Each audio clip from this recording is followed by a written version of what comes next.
तो next lecture हम शुरू करते हैं बच्चे। पिछले में हमने वीटी ग्राफ के बारे में पढ़ लिया था। इस लेक्चर में हम शुरू करते हैं किसके बारे में, वी एक्स ग्राफ पे आने वाले सवालों के बारे में। ठीक है, वी एक्स ग्राफ पे तो हम सवाल से ही शुरू करते हैं। सवाल वी एक्स ग्राफ पे कैसा आया, आपको ये सवाल पूछा गया और इसी तरह के सवाल लगभग आपसे पूछे जाएंगे। तो ये वी हो गया, ये एक्स हो गया और ये सवाल कुछ इस तरीके से आ गया। ये यहाँ आपको पॉइंट्स दे रखे हैं, लाइन है, मतलब लाइन ऐसे ड्रॉ कर रखी है। ये 2 है, ये 4 है, ये 10 है, ये बच्चे 20 है। ठीक है, find out, find acceleration at x is equal to 3, ये आपसे पूछ लिया। डन है।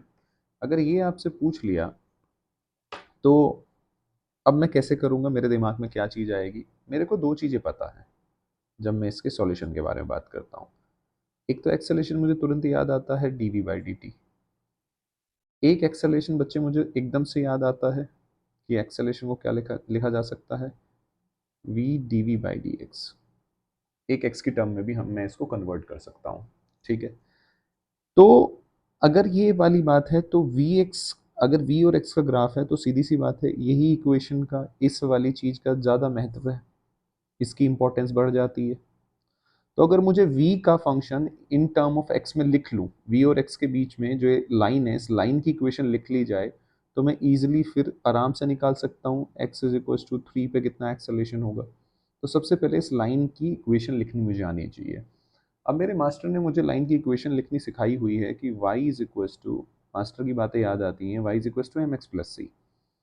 अब y पे जो लिखा हुआ है वो y के साथ लिख दो, यानी कि y पे v लिखा हुआ है, लिख दो एम एक्स प्लस सी।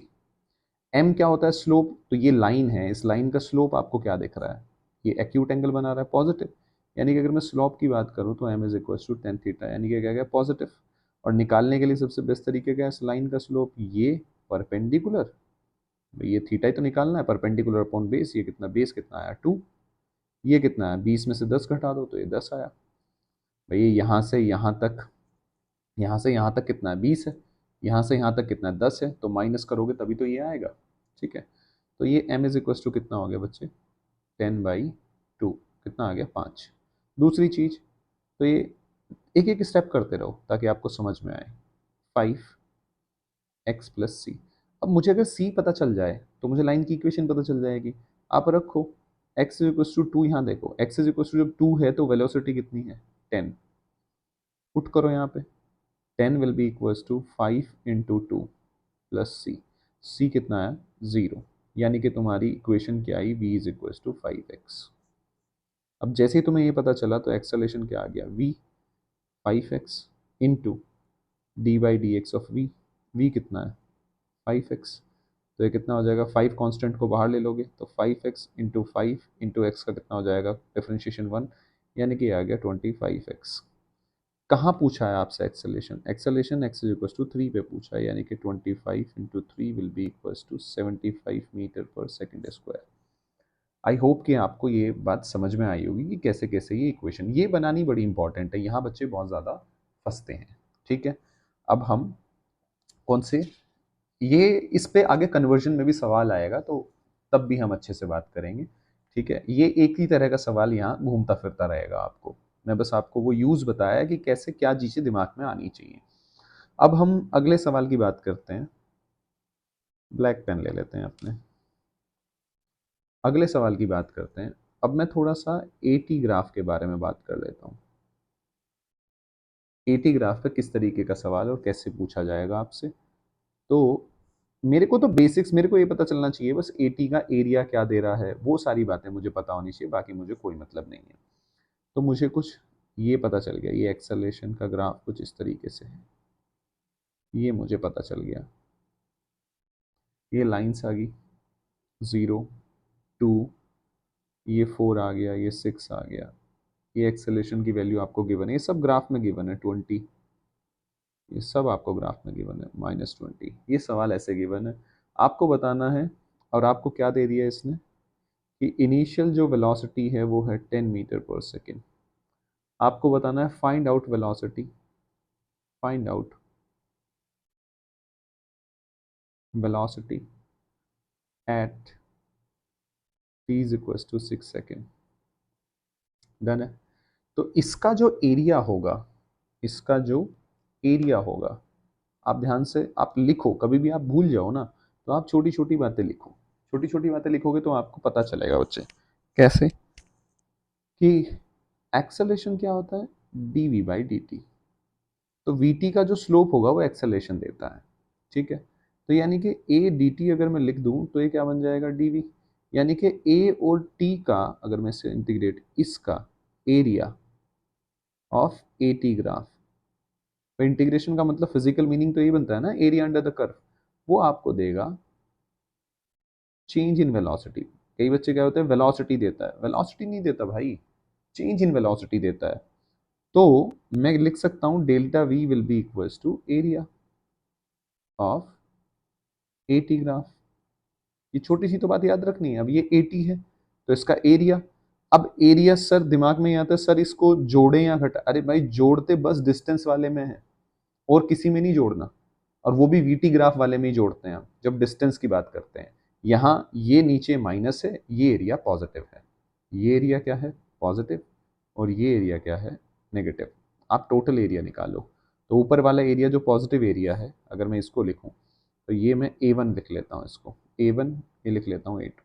A1 क्या बनेगा, हाफ इंटू बेस 0 to 4 यानी कि 4, ये लेंथ भाई 4 होगी ना, और हाइट कितनी होगी 20, तो ये कितना हो गया 2, यानी कि आ गया जी 40। डन है। फिर A2 की बात कर लो आप, A2 क्या हो गया, हाफ इंटू बेस 6 में से 4 यानी कि 2। बच्चे यहाँ भी गलती कर लेते हैं, अरे भाई ये पता करना है आपने, तो ये टोटल यहाँ से यहाँ तक कितना है, यहाँ से यहाँ तक 6, ये यहाँ से यहाँ तक 6, यहाँ से यहाँ तक 4, ये घटाओगे तो ये 2 बचेगा, गुना हाइट कितनी है जी 20, कट गया, यानी कि ये आया तुम्हारा -20। यानी कि टोटल एरिया क्या है जी तुम्हारा, A1 माइनस A2, यानी कि 40 minus 20 will be equals to 20। तो यानी कि आपको क्या पता चला, डेल्टा वी कितना है आपके पास 20, यानी कि v final minus v initial will be equals to 20। Done है। यानी कि वी फाइनल कितना है आपके पास 20 प्लस वी इनिशियल, और वी इनिशियल आपको कितना गिवन है 10, यानी कि आ गया आपके पास 30 मीटर पर सेकेंड। जनरली सवालों में क्या होता है, इनिशियल जीरो दिया होता है, तो जब यहाँ जीरो दिया होता, अगर देखो सवाल में v इनिशियल क्या दिया होता, जीरो, कि रेस्ट से स्टार्ट हुई है, तो यानी कि v final minus v initial will B कितना आता तुम्हारा 20, यानी कि v फाइनल कितना आता 20 मीटर पर सेकेंड। ठीक है, यानी कि इसका जो एरिया है वो क्या देगा, जो वेलोसिटी देगा फाइनली उस t इज इक्वल टू 6 पे, क्योंकि 6 सेकंड तक पूछा ना, 4 सेकंड तक पूछता तो 4 सेकंड तक का एरिया लेता मैं, अब ये 6 सेकंड तक तो ये एरिया माइनस करना पड़ेगा। लेकिन अब मैं जो समझाने चाहता हूँ ना आपको, जो बच्चे को दिक्कत होती है, जो बच्चा गलत याद कर लेता है, वो याद यहीं से दिक्कत होती है। वी इनिशियल अगर वो मैं कह देता कि ये पार्टिकल स्टार्ट फ्रॉम रेस्ट, सवाल होता है particle start from rest, find out the velocity at t is equal to 6 second, तो फिर क्या होता है, ये सीधा वी एफ यानी कि वी इनिशियल तो जीरो होता, तो तुम्हारा कितना आता है ये, अगर आप देखो तो ये आता तुम्हारा 20 मीटर पर सेकेंड। तो अब यहाँ कंफ्यूजन क्या स्टार्ट होता है बच्चे के दिमाग में, वो याद कर लेता है कि एरिया तुम्हें वेलोसिटी देगा, वो एक पर्टिकुलर सवाल के लिए। तो आप जो एग्जैक्ट बात है ना, आप वो एग्जैक्ट बात बच्चे याद रखो। जब आप एग्जैक्ट बातें याद रखोगे तो आपको ज़्यादा बेहतर रिजल्ट्स मिलेंगे। खैर, अब हम आगे चलते हैं। तो कुछ अब एनसीईआरटी के कुछ इंपॉर्टेंट सवाल हैं, तो एनसीईआरटी का सेक्शन भी हम साथ साथ डिस्कस करते रहेंगे। एनसीईआरटी में बहुत अच्छे अच्छे सवाल हैं, तो आपको पता चलेगा जब ये पूरी आप, एनसीईआरटी मतलब बहुत अच्छी बुक है, कॉम्पैक्ट है थोड़ा लेकिन बहुत अच्छी है, मुझे सबसे अच्छी बुक लगती है वो एनसीईआरटी। उसमें बहुत कुछ दिया हुआ है, लिखा हुआ है, कॉम्पैक्ट है थोड़ा सा, इसलिए वो बच्चों के जनरली इजीली मतलब समझ नहीं आती है। तो क्वेश्चन की बात करते हैं बच्चा। क्वेश्चन कह रहा है आपसे कि find out distance covered by particle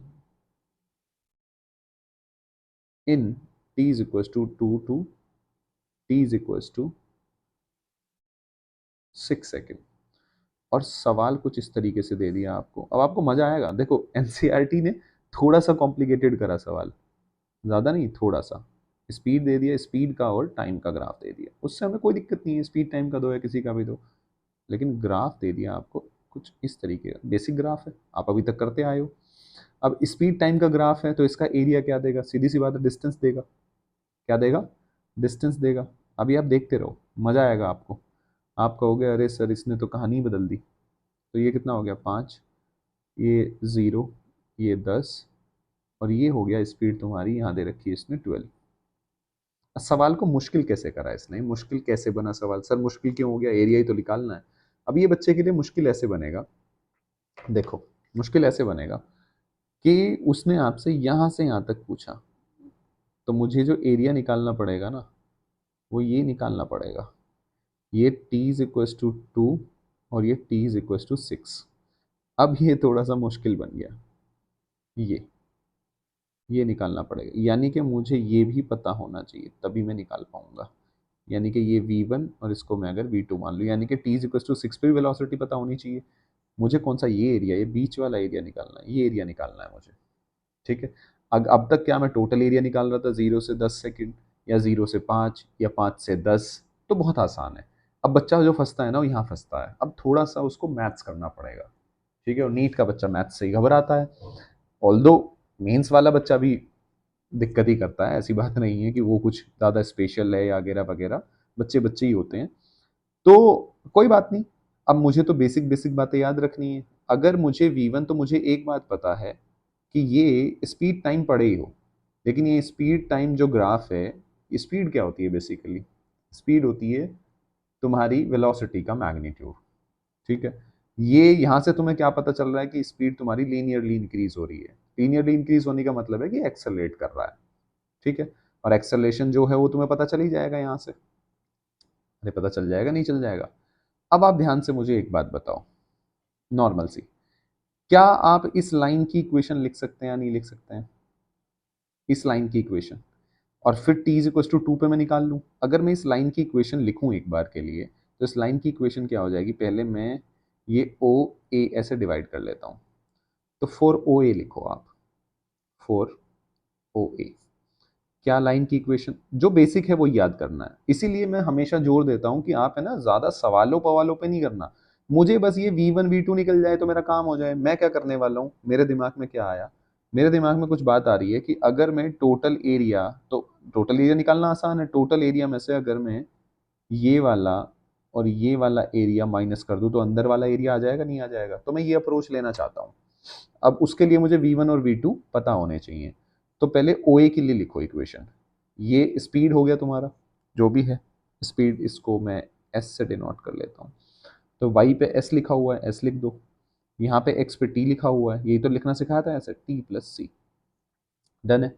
इसके लिए ये तो ओरिजिन से पास हो रही है, तो c इंटरसेप्ट क्या हो जाएगा, 0, यानी कि s विल बी हो गया तुम्हारा m इंटू टी। अगर मैं स्लोप की बात करूँ तो स्लोप क्या आएगा तुम्हारा, इस लाइन का स्लोप, ये परपेंडिकुलर डिवाइड बाई बेस, ये perpendicular divide by base, base कितना है 5, ये कितना है 12, तो स्लोप कितना आ गया 12/5। और स्लोप कैसा है, पॉजिटिव। भाई इसका स्लोप क्या है, एक्यूट एंगल बनाएगा ना ये क्या बनाएगा, एक्यूट एंगल बनाएगा ना, थीटा। ठीक है, अब s will be equals to आ गया 12/5 इंटू टी। अब t इज इक्वल्स टू 2 पे निकालनी है, स्पीड निकाल लो, 12/5 into 2 will be equals to 24/5। तो एक तो आ गया 24/5। डन है। सिमिलरली ये a o a, ये b लिख लेता हूँ यहाँ, फॉर ए बी। इसकी इक्वेशन कैसे, जो पता है वही लिखूंगा, y is equals to m x plus c, फालतू की बातें नहीं लिखूंगा मैं। तो अब मेरे दिमाग में आया y पे तो ये लिखा हुआ है s, लिख दो, m ऐसे ही लिख दो, x पे क्या लिखा हुआ है t, भाई ये x एक्सिस होती थी ना, तो यहाँ t लिख दो प्लस c। अब मुझे क्या निकालना है बच्चे, c पता चल जाए, m पता चल जाए, स्लोप, इस लाइन का स्लोप क्या है, इस लाइन का स्लोप ऑब्ट्यूस एंगल बनाएगा। क्या एंगल बनाएगा ये, ऑब्ट्यूस, ऑब्ट्यूस बोले तो नेगेटिव आएगा। तो नेगेटिव, इसका मैंने तरीका क्या निकाल रखा है कि अलग से निकाल लो, m क्या हो गया नेगेटिव, साइन तो पहले लगा लो, और मैग्नीट्यूड कैसे आएगा, ये परपेंडिकुलर डिवाइड बाई बेस, पिछले लेक्चर में सिखाया था, परपेंडिकुलर डिवाइड बाई बेस, तो परपेंडिकुलर कितना हो गया 12, बेस कितना हो गया 5, तो -12/5, यानी कि s will be equals to -12/5 into t plus c. अब अगर मुझे कैसे भी करके सी पता चल जाए तो काम हो जाए। सी के लिए at t is equals to 5 पे, मतलब स्पीड कितनी है 12, तो स्पीड कितनी है 12, कब at t is equals to 5 पे पुट कर दो, यानी कि 12 will be equals to -12/5 into 5 plus c, 5 से 5 गया, सी आ गया तुम्हारा 24। ठीक है जी, पुट करो तो इक्वेशन क्या बनी तुम्हारी।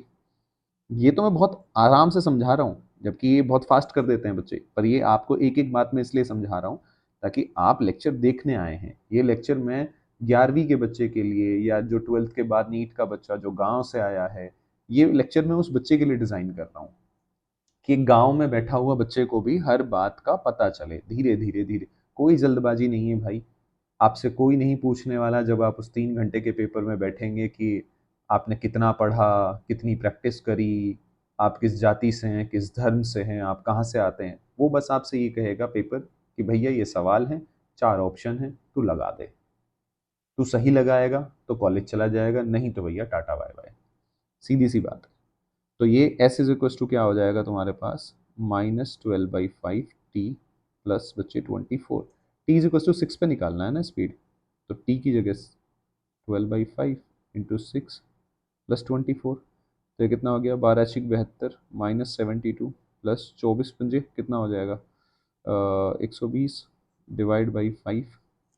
डर है, अरे हाँ यार, तो ये कितना हो जाएगा तुम्हारा 120 में से 72 ये माइनस कर लो आप, 120 72, यानी कि 8, 11 में 7 गए 4, यानी कि यहाँ पे तुम्हारे एस की वैल्यू आ गई, स्पीड जो कि मैंने V2 मान रखी है, वो कितना आया तुम्हारे पास 48/5। ठीक है जी, तो V2 कितना आ गया तुम्हारे पास 48/5। अब देखो इतनी जद्दोजहद हुई है निकालने में, और सवाल क्या है, सवाल तो आसान है, टोटल एरिया, टोटल एरिया में से रेड वाला घटाना है बस, तो वही तुम्हारा क्या आएगा डिस्टेंस, तो तुम्हारा डिस्टेंस क्या हो गया विल बी इक्वल्स टू, इसको मैं सेपरेट कर देता हूँ, चलो अलग पेन से लिख लेते हैं, ग्रीन वाले पेन से लिख लेते हैं। तो टोटल एरिया कितना हो गया, हाफ इंटू ये बेस कितना हो गया 10, इंटू ये हाइट कितनी होगी 12, माइनस रेड वाला करना है, half into base into height 24/5 plus half into base कितना हो गया ये 6 है ना, ये 10 है तो 4 बना ना, 4। तो ये है ना, ये बच्चे बहुत गड़बड़ करते हैं, मैं पहले ही बताता हूँ, ये 10 होता है और मुझे तो ये चाहिए बस, तो ये वाली कितनी है 6, तो ये माइनस करूंगा ना, 10 में से 6 माइनस करके ये मैंने सीधा, इसलिए मैंने 4 लिख दिया, इनटू ये हाइट, हाइट कितनी होगी बच्चे, हाइट कौन से वाली है, अच्छा ये वाला रेड वाले ट्रायंगल की बात कर रहा हूँ, तो रेड वाले ट्रायंगल में ये V2 हाइट कितनी है, मैंने 48/5 जो निकाली है। आई होप कि आपको समझ में आया होगा। 2×2 = 12, या एक काम करो एक बार, ठीक है आप कर सकते हो इसको, 2 से 2 यहाँ कट कर लो, तो 2 5 12×5 = 60 माइनस, तो ये कितना हो जाएगा 5, तो ये कितना हो जाएगा जी 24 प्लस 48×2 = 96, कुछ गलत तो नहीं कर दिया मैंने, हाँ ठीक है। तो फिर ये हो जाएगा 60 माइनस, ये कितना हो जाएगा 9×2 = 11, 120/5, तो ये कितना आ जाएगा 24, यानी कि 60, क्या आ जाएगा बच्चे 60 -24, तो ये आंसर आया आपका 36 मीटर, ये आपका आंसर आ गया। आई होप कि आपको ये बात समझ में आई होगी। और देखो सवाल कुछ नहीं है, सवाल तो तुम्हारा क्या था, ये वाले पोर्शन में जो ग्रीन वाले पोर्शन में मैंने लिखा ये सवाल था बस, लेकिन आपको ये V1 V2 निकालना पड़ेगा। तो ये एनसीईआरटी क्या करती है ना, थोड़ा सा कॉम्प्लिकेट कर देती है ताकि बच्चे को थोड़ा सा ज़्यादा दिमाग लगाना पड़े, और बाकी ऐसी कोई खास बात नहीं है। खैर अगले सवाल,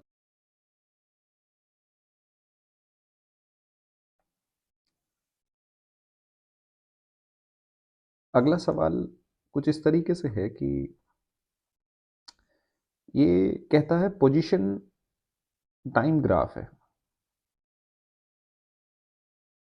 क्या ड्रॉ कर रहा हूं मैं? पोजीशन टाइम ग्राफ, कुछ इस तरीके से। समझते रहे ना? अगर आपने ढंग से थ्योरी पढ़ी है, मेरी बात सुनी है, तो आप इजीली उसका जवाब भी दे पाएंगे। टी इज इक्वल्स टू, ये कुछ इसने यहाँ टाइम दे रखे हैं, हर एक पोजीशन के हिसाब से ड्रॉ कर रखा है इसने। ठीक है जी। यहाँ ये पोजीशन भी दे रखी है जो भी है।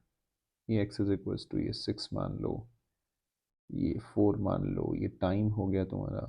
X is equals to, sorry x t graph है ना, तो टी यहाँ पे हम 2, 4, 6 ऐसे ले लेते हैं। अब सवाल इंपॉर्टेंट है, सवाल कह रहा है आपसे कि starting from t is equals to 0, ठीक है, at what time, at what time t the average velocity is 0, the average velocity is 0। ये आपसे पूछा गया है। आपके दिमाग में पहला थॉट ही क्या आता है जब भी आप सवाल देखो? बात ये नहीं है कि आपने पढ़ना है, आपने अपनी थिंकिंग को डेवलप करना है, आपने अपनी अप्रोच बेटर करनी है, कैसे सोचते हैं। क्योंकि ये मैं हमेशा मेरी क्लास में भी कहता हूँ, और कि गलती आपकी नहीं है या गलती किसी स्टूडेंट की नहीं है। मैं भी 10th क्लास तक इंडियन जो एजुकेशन सिस्टम है, मैं भी उसी से पढ़ा हुआ हूँ। तो 10th तक वो एजुकेशन सिस्टम बहुत अलग है। 10th के बाद जब आप किसी कॉम्पिटिटिव लेवल पे आते हैं, तैयारी करते हैं, प्रेप शुरू करते हैं, तो आपको कहा जाता है पहले 20 सवाल हैं, एक्सरसाइज में से ही टेस्ट आएगा। आप 40-50 सवाल वो कर लेते हैं, अच्छा बच्चा सा कर लेता है, 50 सवाल याद होते हैं, टेस्ट में आते हैं, टेस्ट में वो 5 के 5 सवाल कर देता है, एक सवाल 4 नंबर का होता है, 20 नंबर आ जाते हैं टेस्ट में, फुल आउट ऑफ फुल। बच्चा खुश हो जाता है, माँ बाप भी खुश हो जाते हैं। लेकिन यहाँ से आप सीख क्या रहे हैं? आपने 10वीं कक्षा तक अगर आपने किसी कोचिंग का हिस्सा नहीं है, आप किसी प्री फाउंडेशन, आपने किसी कोचिंग में एडमिशन नहीं लिया है, तो आपकी वो जो थिंकिंग है ना, वो जो अप्रोच है वो डेवलप ही नहीं हो पाई कि एक नया सवाल है उसको सोचते कैसे हैं। जब बच्चा 11वीं क्लास में आता है तो उसे सबसे ज़्यादा दिक्कत जो फेस होती है ना, उसके यही एक ही सवाल, मुझसे तो हर बच्चा एक ही चीज़ पूछता है, और मैं भी खुद से एक ही चीज़ पूछता था कि यार मेरे कैसे दिमाग में आएगा कि अगला सवाल या ये नया सवाल कैसे बनाना है। तो इसीलिए ये जो मैं आपको सारी बातें बता रहा हूँ, ये वो सब बातें हैं जो मैंने भी 10th करने के बाद सीखी कि अप्रोच कैसे डेवलप करनी है। समझ रहे हैं आप? तो आप हर एक बात को सोचना, जो मैं बता रहा हूँ आप प्रॉपर अगर वो फॉलो करेंगे, आप लगभग लगभग 2 या 3 महीने के अंदर अपनी अप्रोच डेवलप कर लेंगे, ये मेरी गारंटी है। तो जैसे ये सवाल है, अब हम बात करते हैं अप्रोच के ऊपर। पोजीशन टाइम ग्राफ है, एक्स टी ग्राफ आ गया, starting from t is equal to 0 at what time t, at what time t the average velocity. तो एक की पॉइंट आ गया मेरे पास कि मुझे एवरेज वेलोसिटी के बारे में पूछा गया है। तो एवरेज वेलोसिटी क्या होती है? D x by d T, यानी कि change in position upon time. तो ग्राफ के अंदर इसका मतलब क्या होता है? एक्स टी ग्राफ के अंदर तुरंत मुझे याद आया कि मास्टर ने बताया था सीकेंट का स्लोप, और ये क्या है? 0 आनी चाहिए। तो सीकेंट का स्लोप क्या आना चाहिए? थीटा इज इक्वल टू 0, यानी कि सीकेंट का स्लोप क्या आना चाहिए? 0 डिग्री आना चाहिए। यानी कि जो लाइन है, जो 2 पॉइंट लाइन आप पास कर रहे हो, वो पैरेलल होनी चाहिए। पैरेलल कब बनेगी? टी इज इक्वल टू 0 से स्टार्ट कर रहे हो ना, तो पैरेलल तो ये लाइन बनेगी ना। तो इसका मतलब ये वो टाइम इंटरवल है, ये वो टाइम है t is equal to 4 second, जहां जाके जहां जाके सीकेंट का स्लोप क्या हो रहा है? 0। तो इसका मतलब t is equal to 4 second वोट। और बाकी देख लो, आप कहीं भी मिला लो, कहीं भी मिला लो, कहीं भी मिला लो, कहीं नहीं 0 बनेगा। तो इसका मतलब सिर्फ यही एक ऐसी चीज है जहां थीटा क्या बन रहा है? 0। यानी कि this line is parallel to x axis, यानी कि ये इसके पैरेलल है, इस वाली एक्सिस के ये लाइन पैरेलल है, तभी तो स्लोप हम चेक करेंगे। तो स्लोप क्या आ गया? 0, यानी कि वो टी इज इक्वल टू 4। तो ये आपका क्या बनेगा? आंसर बनेगा। अब अगले सवाल पे चलते हैं हम जी। नेक्स्ट क्वेश्चन, नेक्स्ट क्वेश्चन क्या कह रहा है बच्चे आपको? नेक्स्ट क्वेश्चन कह रहा है आपसे कि आपको वेलोसिटी टाइम ग्राफ गिवन है। क्या गिवन है आपको? अब शायद आपकी अप्रोच, अब आप सोचो, खुद भी सोचो, और जो मैं आपको सोचने को कह रहा हूं वो भी आप सोचें। तो कुछ इस तरीके से आपका ग्राफ है, और ये दो टाइम दे दिए मैंने, t1, और ये दे दिया मैंने t2। ये वेलोसिटी दे दिया v1, और ये वेलोसिटी दे दी बच्चे मैंने v2। ये दे दिया, और फिर मैंने आपसे कहा चूज करेक्ट ऑप्शन। एनसीईआरटी ने तो मल्टीपल उसमें दे रखा है, लेकिन मैं इसको सिंगल करेक्ट में बना रहा हूँ। तो क्या है, दे रखा है आपको चूज करेक्ट ऑप्शन। तो पहला ऑप्शन जो है मेरा, वो मैं कह देता हूँ कि xt2 will be equals to xt1। ये बिटवीन टाइम इंटरवल की बात कर रहा है, बिटवीन t1 एंड t2 इसकी बात कर रहा है। आपको कहाँ चूज करना है? टाइम इंटरवल t1 से t2 के बीच में, यानी कि इसके लिए आपको ये ऑप्शन चूज करने हैं। Plus v t1 t2 minus t1 plus half a t2 minus t1 का स्क्वायर। दूसरा ऑप्शन हो गया आपके पास v t2 will be equals to v t1 plus a t2 minus t1। तीसरा ऑप्शन हो गया आपके पास v t2 v t1 plus a average t2 minus t1, यानी कि इस t1 से t2 जर्नी के लिए आपने चूज करना है। फोर्थ ऑप्शन हो गया आपके पास v average will be equals to x t2 minus x t1 divide by t2 minus t1। तो इन ऑप्शंस में से अब कुछ बच्चों को तो पता चल भी गया होगा। तो मेरे दिमाग में ये सवाल आ गया कि t1 से t2, तो पहले मैं ग्राफ को देखूंगा कि t1 से t2 तो क्या है। vt का ग्राफ मेरे दिमाग में आया, मेरे मास्टर ने बताया था पहले ग्राफ देखो और वो क्या इंफॉर्मेशन दे सकता है। तो एक्सेलरेशन यानी कि dv बाई dt, यानी कि vt ग्राफ में अगर मैं इंस्टेंटेनियस एक्सेलरेशन की बात करूं तो किसी पॉइंट पे स्लोप की बात करूंगा। तो अगर यहाँ ड्रॉ करूं ऐसे, फिर यहाँ ड्रॉ करूं ऐसे, तो आप देख रहे हो ना स्लोप थीटा चेंज हो रहा है, थीटा चेंज हो रहा है, थीटा सेम ही नहीं है, लाइन के लिए तो सेम होता है। तो यानी कि अगर मैं इसकी बात करूं t1 से t2 की, और t1 टू t2, मुझे एक बात पता चल रही है। क्या जी? कि मेरा एक्सेलरेशन जो है वो कांस्टेंट तो नहीं है, वेरिएबल है। क्या है जी? वेरिएबल। अगर मेरा एक्सेलरेशन वेरिएबल है तो इसका मतलब बच्चे क्या पता चल रहा है? मैं इक्वेशन ऑफ मोशन का इस्तेमाल नहीं कर सकता।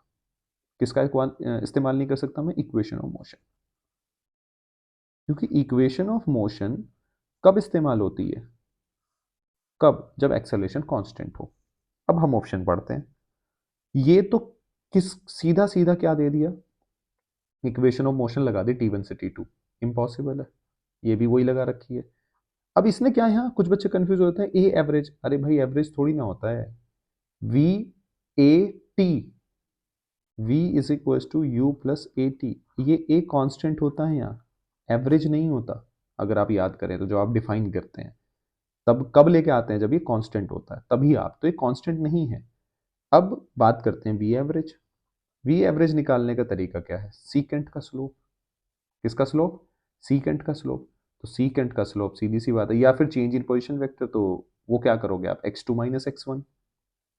क्या अब देखो, अगर ये क्या है delta x by delta T, secant का स्लोप यानी कि एक्स टी होता तो, लेकिन ये जनरल बात कर रहा है, तो जनरल बात का मतलब क्या है? X final minus x initial divide by delta T, यानी कि एक्स टी टू पे जो पोजीशन होगी माइनस एक्स टी वन पे जो पोजीशन। बिल्कुल सही बात है। तो इसका मतलब ये ऑप्शन क्या है? करेक्ट। ये तो जनरल बात है, ये तो कहीं भी किसी भी ग्राफ या किसी भी मोशन के लिए तो जनरल है कि वी एवरेज कैसे निकालते हैं?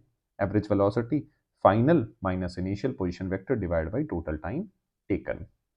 आई होप कि आपको ये बात समझ में आई होगी। खैर, अब हम थोड़ा आगे बढ़ते हैं और बाकी जो एनसीईआरटी के सवाल हैं या एनसीईआरटी की और बहुत सारी बातें हैं, वो मैं एनसीईआरटी की जो भी इंपॉर्टेंट चीज़ें हैं तो वो सेक्शन अलग से बना के और मैं वो वीडियो अलग से डाल दूंगा, अलग से लेक्चर, वो एक दो लेक्चर एनसीईआरटी के ऊपर अपन लेंगे ताकि बच्चे को हर एक बात पता रहे और वो इस चैनल पे आए फिजिक्स फॉर यू पे, तो ये आपको यहाँ आके कुछ अच्छी बातें पता चलें कि आपकी अप्रोच डेवलप हो, ताकि जो मेरे एफर्ट्स हैं वो एक गांव के बच्चे तक या कोई शहर का भी बच्चा हो जिसको शायद वो क्वालिटी ऑफ एजुकेशन या वो चीज़ें नहीं मिल पा रही हैं तो उस तक मेरे एफर्ट पहुंचे। तो ये वीडियो मैं सिर्फ उन बच्चों के लिए बना रहा हूँ। मेरे खुद के बहुत एफर्ट जा रहे हैं लेकिन वो एफर्ट तभी सक्सेसफुल होंगे जब ये सही बच्चों के हाथ ये वीडियो लगेंगे। तो जो भी बच्चा मेहनत कर रहा है चाहे वो कहीं का भी हो, उससे कोई फर्क नहीं पड़ता। शिक्षा पे सबका अधिकार है, शिक्षा किसी की गुलाम नहीं है कि वो सिर्फ एलीट क्लास के बच्चों को मिलेगी। शिक्षा पे सबका बराबर अधिकार है, शिक्षा पे नहीं, क्वालिटी ऑफ एजुकेशन पे।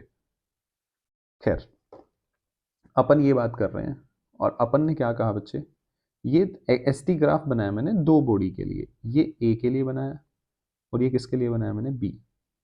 ठीक है, तो तो एक्स टी ग्राफ है, ठीक है। आपको जो कमेंट करना है, आपसे कह दिया सवाल ने, comment on on average velocity and displacement, कि भाई इस पे कमेंट करो। किस पे कमेंट करो, एवरेज वेलोसिटी पे और डिस्प्लेसमेंट में। चलो सही बात है। अब इस ग्राफ को देख के पढ़ना आना चाहिए, तो ग्राफ को चलो पढ़ते हैं। तो फॉर ए के लिए पढ़ते हैं। देखो आपको जितनी चीजें पढ़नी आएंगी, जितनी चीजें समझ में आएंगी, अब ए दिख रहा है मुझे, ये ए है, ए स्ट्रेट लाइन है और ये एस टी ग्राफ है। एस टी का मतलब है ये तुम्हारा डिस्प्लेसमेंट की बात कर रहा है, ये किसकी बात कर रहा है, डिस्प्लेसमेंट। ठीक है, अब चलो सारी बात ठीक है, कुल मिला के जो भी आप कह रहे हो सर समझ में आ रहा है, लेकिन मतलब ये मुझे ये समझ नहीं आ रहा कि ये स्ट्रेट लाइन का मतलब क्या है। देख भाई, वेलोसिटी क्या होती है, D x by d T, ये याद है। यानी कि एस, यहाँ एस लिख दिया, यहाँ एक्स होता था, बस यही तो चेंज है। यानी कि एक्स टी जो ग्राफ है उसका जो स्लोप होगा वो वेलोसिटी देगा। अगर स्ट्रेट लाइन है, अगर क्या है, ये ऐसे स्ट्रेट लाइन है, तो क्या इस स्ट्रेट लाइन का अगर ये थीटा है तो ये थीटा, तो ये भी थीटा, क्या ये थीटा स्ट्रेट लाइन है तो क्या थीटा कांस्टेंट रहेगा, नहीं रहेगा। अगर कांस्टेंट रहेगा तो इसका मतलब वेलोसिटी क्या है, कांस्टेंट। ये बात मुझे ए के लिए पता चली। बी के लिए क्या पता चली, अगर आप किसी भी पॉइंट पे ड्रॉ करें, फॉर बी, फॉर बी कुछ ऐसा है, अगर मैं यहाँ ड्रॉ करूं, क्या ड्रॉ करूं, इस पॉइंट पे टेंजेंट, इस पॉइंट पे टेंजेंट, क्या थीटा चेंज हो रहा है, नहीं हो रहा है, theta one theta two, so theta two is greater than theta one. यानी कि स्लोप इंक्रीज होने का मतलब क्या है भाई, वेलोसिटी क्या है, एक्स टी ग्राफ में स्लोप ही तो है। अगर स्लोप तुम्हारा इंक्रीज हो रहा है, अगर यहाँ तुम्हारा स्लोप क्या हो रहा है, ये इंक्रीज हो रहा है, तो इसका मतलब क्या है कि वेलोसिटी इंक्रीज हो रही है। समझ रहे हैं, तो वेलोसिटी क्या हो रही है, इंक्रीज हो रही है। यानी कि इंक्रीज हो रही है तो कुछ एक्सेलेशन वैक्सेलेशन तो होगा। ये बात भी मुझे पता चल गई। यहाँ एक्सेलेशन क्या था, जीरो, लेकिन यहाँ एक्सेलेशन क्या होगा, नॉन जीरो। इतनी बात मुझे पता चली, ये ग्राफ पढ़ने से मुझे पता चला। चलो अब मैं मेरे मेन मुद्दे वाली बात पे आ जाता हूँ, इस सवाल को पढ़ के। तो कमेंट मुझे किसका करना है, एवरेज वेलोसिटी के ऊपर। तो वी एवरेज, एवरेज वेलोसिटी ये होती है delta x by delta T.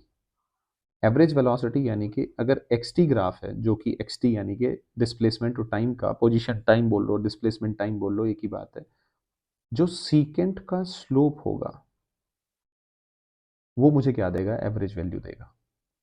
तो अगर मैं ये t is equal to zero से, और ये यहाँ तक की बात कर रहा है इस टाइम इंटरवल, तो अगर मैं यहाँ से यहाँ तक मिला हूँ तो यहाँ से यहाँ तक, तो ये बनेगा नहीं बनेगा, सॉरी, ये बनेगा नहीं बनेगा, आप कहोगे हाँ, तो ये वाला भी यहीं पे जा रहा है इस टाइम पे, कहाँ जा रहा है, इस टाइम इंटरवल की तो बात कर रहे हैं, ये भी यहाँ पहुँच रहा है।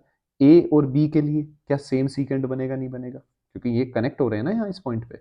आप कहोगे हाँ, तो अगर सेम सीकेंट है तो स्लोप भी क्या रहेगा, सेम रहेगा for both A and B.